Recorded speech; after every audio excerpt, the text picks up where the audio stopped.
ating laban sa drafts looking. But in terms of... Yeah, tsaka kaabang-abang niya habang si Kiki naman magiging sakot dito ng RSG. Edward, makakakuha din ng isang ngayong takuan. Oh, Dominion! Ito na pala.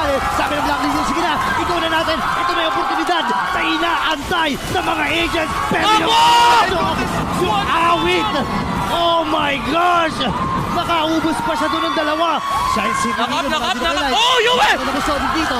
Ang kupunan ng Blacklist sila national makakabakay. To trim this down for team fight, kaso yung team mo nagiging maingat, pero Sensui, By the front, by the side! Final slash, tatlo na tamaan doon, pero ngayon si Yue mamamatay.